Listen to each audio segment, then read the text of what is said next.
Hi there, I'm Andrea Koppel, and it's Time for Coffee, the podcast where you get to hear firsthand what the jobs and careers that interest you the most are really like.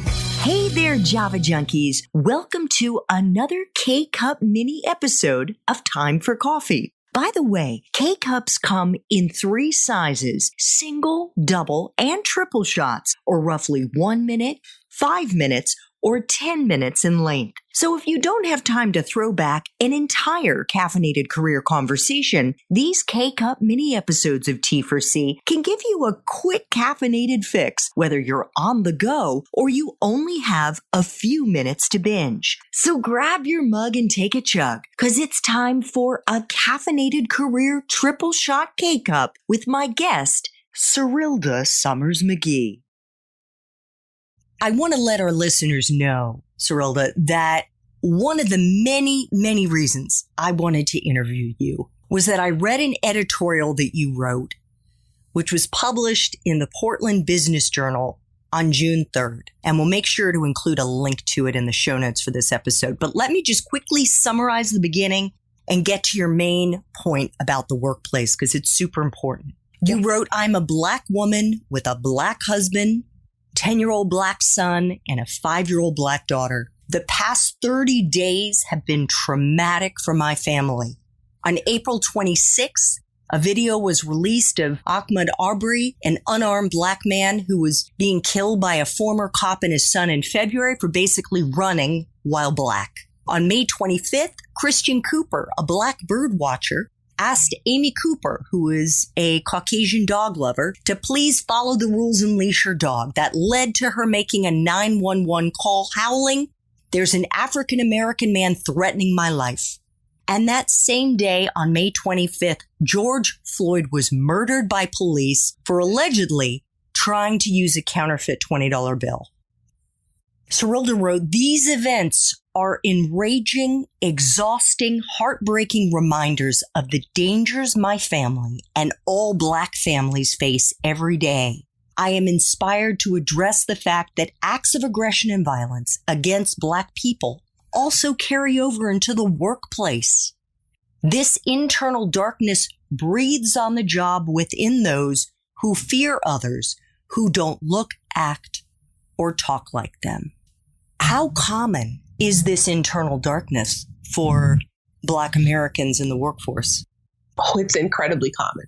And it is common for all Black professionals, no matter what their title is. I have been in executive human resources roles for the past 7 years, where I'm the chief, maybe 8 or 9, I don't even know, where I'm the chief people person inside the organization. And I've been at tables with other Black execs around that table, all making well into the 6 figures. And they too are feeling the same traumas and at times abuse that entry-level and blue-collar Black professionals experience in the job. It is omnipresent, and it is an expectation that you grow to have as you move up the ranks. It is very present. And I'm keenly aware of it, not just because anecdotally, because I'm a Black woman who's had a job. No. I'm HR. So when challenges present themselves, people will come to me, especially in the skin that I'm in. I'm a dark-skinned Black woman. They will seek me out as the first, more times than not. I'm the first Black head of human resources in the organization. And they're hopeful that maybe with my presence, they'll get a fair shake at being heard, being seen, and the trauma to subside. So no, it's very present, very present. Serilda, as you know, the primary listeners of Time for Coffee are college students and young professionals.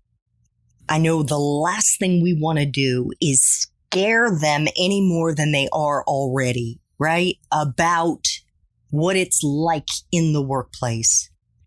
Having said that, what can you say to prepare them for the kinds of subtle racism that they should expect?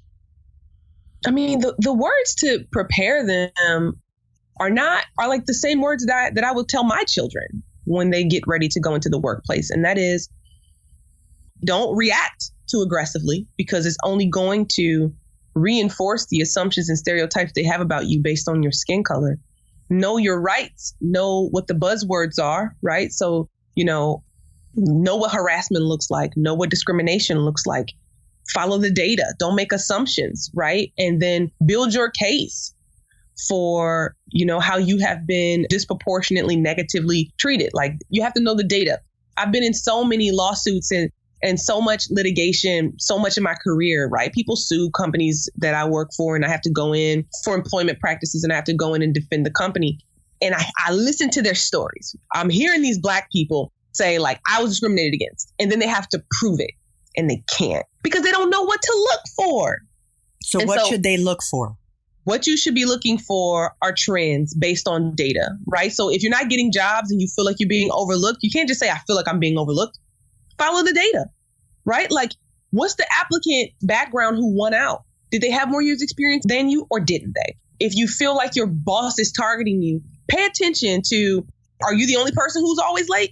Or are there other people who have been late? And did he treat them differently than you? Are you tracking their, you become like an investigator. You become like a police officer dang near in the workplace, but you have to be able to prove definitively that something unfair has happened to you, which is incredibly hard to prove and demonstrate. And that is why many of these organizations are allowed to maintain the status quo, because the consequence, you can't prove it, so no consequence will come. And so therefore, we have just reinforced some bad behavior to say, like, okay, I treated this person the way I decided to treat them. I've never treated anyone without that color skin this way.